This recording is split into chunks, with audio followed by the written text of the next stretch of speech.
देश के सबसे स्वच्छ शहर कहे जाने वाले इंदौर से ऐसी तस्वीरें सामने आई है जो सिस्टम की सबसे बदसूरत सच्चाई दिखा रही है। भागीरथपुरा इलाके में दूषित पानी पीने से अब तक 16 लोगों की मौत हो चुकी है, जबकि 150 से ज्यादा लोग अस्पतालों में भर्ती हैं। हालात इतने गंभीर है कि आईसीयू में भर्ती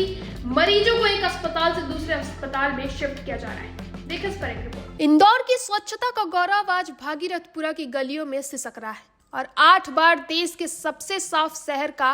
तमगा हासिल करने वाले इस महानगर की असलियत आज अस्पतालों के आईसीयू वार्ड में गंदे पानी की बू के साथ तैर रही है, जहां शनिवार को दूषित पानी से मरने वालों का आंकड़ा बढ़कर 16 हो गया है और 150 से अधिक लोग अब भी अपनी जिंदगी की आखिरी सांसों के लिए संघर्ष कर रहे हैं। यह त्रासदी उस समय और भी गंभीर हो गई जब अलग अलग अस्पतालों में भर्ती मरीजों की हालत बिगड़ने लगी और प्रशासन को आनन फानन में 12 गंभीर मरीजों को बॉम्बे हॉस्पिटल के आईसीयू में शिफ्ट करना पड़ा, जबकि इस पूरे संक्रमण की जड़ और बैक्टीरिया की गहराई से जांच करने के लिए कोलकाता से नेशनल इंस्टीट्यूट ऑफ बैक्टीरियोलॉजी की एक उच्च स्तरीय टीम इंदौर पहुंच चुकी है, जो अब सीधे जमीन पर उतरकर पानी के नमूनों का विश्लेषण करेगी ताकि इस मौत के तांडव की कड़ियों को जोड़ा जा सके। वहीं नेशनल हेल्थ मिशन की डायरेक्टर सलोनी सिडाना ने स्थिति की गंभीरता को देखते हुए एक अन्य जिलों में 15 डॉक्टरों को इंदौर बुलाया है और दवाइयों के साथ साथ रैपिड टेस्ट किट की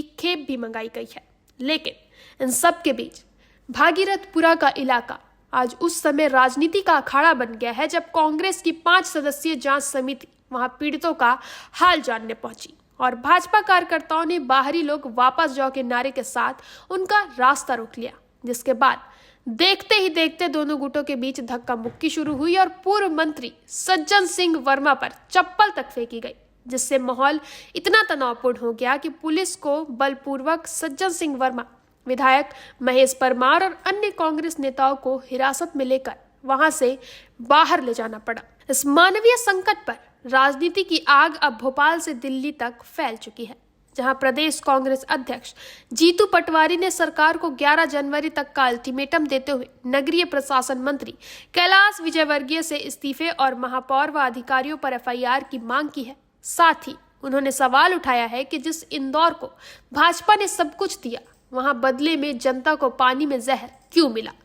और क्या एक गरीब की जान की कीमत मात्र 2 लाख का मुआवजा है, जबकि सरकारी अधिकारी चंद घंटों में 1.5 लाख के ड्राई फ्रूट्स डकार जाते हैं। इस मामले में अब राष्ट्रीय स्तर के नेता जैसे राहुल गांधी ने भी डबल इंजन सरकार को कुप्रशासन का केंद्र बताते हुए घेरा है और मायावती से लेकर अखिलेश यादव तक ने इसे सरकारी लापरवाही और भ्रष्टाचार का परिणाम बताया है। वहीं दूसरी ओर जल संसाधन मंत्री तुलसीराम सिलावट और महापौर पीयूष मित्र भार्गव ने बैठकों का दौर शुरू कर दिया है और कलेक्टर शिवम वर्मा खुद टैंकर का पानी पीकर जनता को भरोसा दिलाने की कोशिश कर रहे हैं। लेकिन हकीकत ये है कि नई पाइपलाइन बिछाने के नाम पर हो रही खुदाई और सीवेज के लीकेज ने इंदौर के माथे पर एक ऐसा कलंक लगा दिया है जिसे सिर्फ तबादलों और बैठकों से नहीं धोया जा सकता, क्योंकि यह 16 मौतें प्रशासन की उस कुंभकर्णीय नींद का परिणाम है जिसने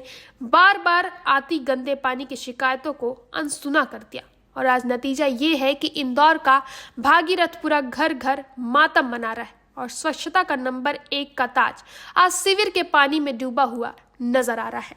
इंदौर की यह त्रासदी सिर्फ एक हादसा नहीं बल्कि लापरवाही है, अहंकार और सिस्टम फेलियर की कहानी। जब लोग बदबूदार पानी की शिकायत करते रहे तब प्रशासन सोता रहा और जब मौतें हुई तो राजनीति शुरू हो गई। अब सवाल ये है कि क्या स्वच्छ शहर का तमगा इंसानी जान से बड़ा है? क्या जिम्मेदार अफसरों और नेताओं पर कार्रवाई होगी या फिर यह मामला भी मुआवजे और बयानों में दबा दिया जाएगा? फिलहाल इतना ही। आगे के अपडेट्स के लिए बने रहें निशान पर।